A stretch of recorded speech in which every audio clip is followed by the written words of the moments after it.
பேசுறீங்க? படிச்ச பொண்ணுன்னா என்ன கலெக்டருக்கா படிச்சிருக்கு? காலேஜ் தானே படிச்சிருக்கு. எனக்கு இருக்கிற கோவத்துக்கு வந்த உடனே 4 அரை விடலான் இருந்தேன். என் அக்கா சொன்னிச்சேன்னு தான் அமைதியா இருந்தேன். என்ன தம்பி, என் பேத்தி அப்படி என்ன தப்பு பண்ணா? என்னம்மா தெரியாத மாதிரி கேக்குறீங்க?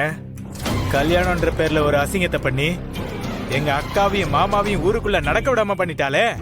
ஏங்க இப்ப எதுக்கு முடிஞ்சு போனதெல்லாம் பத்தி பேசிட்டு இருக்கீங்க? விடுங்க தம்பி, ஏதோ சின்னஞ்சிருசுங்க. இப்பதான் அதுங்களுக்குன்னு ஒரு வாழ்க்கையை ஆரம்பிச்சு நல்லபடியா வாழ்ந்துகிட்டு இருக்காங்க. திரும்பவும் பழசெல்லாம் பேசி அவங்கள சங்கடப்படுத்த வேணாமே. மா நீ சும்மா இருமா. அவர் என்ன 3வது மனுஷனா என்ன? என் புருஷனுக்கு தாய் மாமன்னா எனக்கு சித்தப்பா மாதிரி வரும். சித்தப்பானா யாருமா? என் அப்பாவுக்கு சமம். சித்தப்பா, நீங்க என்ன எப்படி வேணாலும் திட்டுங்க, என்ன வேணாலும் திட்டுங்க. உங்களுக்கு எல்லா உரிமையும் இருக்கு. சித்தப்பா, என்ன சாப்பிடுறீங்க? டீயா இல்ல காஃபியா? நான் வெறும் டீ எல்லாம் குடிக்க மாட்டேமா. பின்ன டீல எதுனா கலந்து குடுக்கட்டுமா சித்தப்பா? நீ அதாவது கற்பனை பண்ணிக்காதமா. நான் அப்படி சொல்லமா. டீ குடிச்சா வடை போண்டா அப்படி ஏதாவது சாப்பிடுவா, அதுதான் சொன்னேன். அவ்வளவுதானே சித்தப்பா? வடை தானே? வடை உங்களுக்காக பண்ணி தோ எடுத்துட்டு வந்துடுறேன். வந்துடுறேம்மா. என்னக்கா உன் மருமக அவ்வளவு ஸ்பீடா?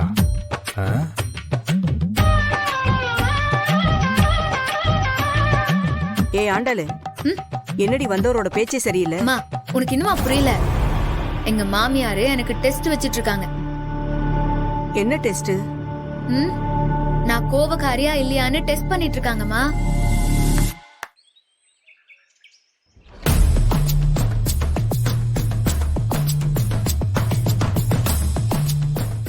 எடுத்துக்கோங்க. அத்தை.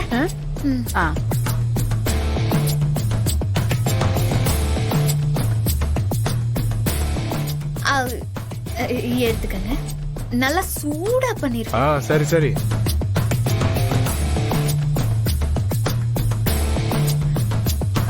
அது ஆண்டாள் கையால செஞ்சது.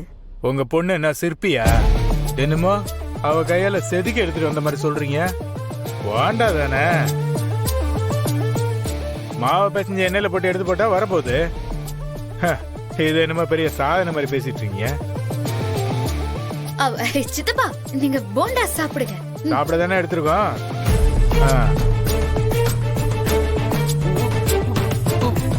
என்ன ஆண்டாள் இது?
சரதாமா, சரதாமா, யாரு? நான் தான் தர்மலிங்கம் வந்திருக்கேன். இதோ வரேன். ஓ, சாமி கும்பிட்டு இருக்கீங்களா நீங்க? கும்பிட்டு வாங்க, கும்பிட்டு வாங்க. சாரதாமா, எங்க வீட்டுல ஒருத்தரையும் காணோம்? தமிழ ஸ்கூலுக்கு கூட்டிட்டு போயிருக்கா. அப்ப சரியான நேரத்துல தான் நான் வந்திருக்கேன். என்ன சாரதாமா பாக்குறீங்க? உங்க மருமக இன்னைக்கு ஏதோ களவாணித்தனம் பண்ணிருக்கா. என்ன சொல்றீங்க? டவுனுக்குள்ள மலர் மெடிக்கல்னு ஒரு மருந்து கடை இருக்கு. அங்க போய் உங்க மருமக மாத்திரை வாங்கியிருக்கா சாரதாமா. அந்த மாத்திரை என்னமோ டாக்டருங்க சொல்லாம கொடுக்க மாட்டாங்களாமே. ஆனா இவ என்ன பண்ணிருக்கா தெரியுமா? நான் பிரசிடண்ட் வீட்டுக்கு வந்த சொந்தக்கார பொண்ணுன்னு ஏன் பேர சொல்லி வாங்கிட்டு வந்திருக்கா. அந்த நேரத்துல நமக்கு தெரிஞ்ச பையன் ஒருத்தன் கடைக்கு போயிருக்கான். அங்க அவன் இந்த புள்ள ஏன் பேர சொல்லி வாங்குறத பார்த்துப்புட்டு உடனே அவன் எனக்கு போனை போட்டுட்டான். அப்படி என்ன மாத்திரையா இருக்கும்? அதாம எனக்கு தெரியல சரதாமா. அவ ரூமுக்குள்ள ஏதாச்சும் மாத்திரை வச்சிருக்காளான்னு பாருங்களேன். எனக்கு என்னமோ சாரதாமா மனசுக்குள்ள ஒரு மாதிரி அடிச்சுக்கிட்டு இருக்கு. இங்க இருங்க. அப்படி டாக்டர் சொல்லித்தான் வாங்கணுங்கிற வாங்க கூடாத மாத்திரைய இவன் எதுக்காக வாங்கணும்? அது ஒண்ணுதான் என்னை அப்படியே குறைச்சுக்கிட்டே இருக்குது சாரதாமா.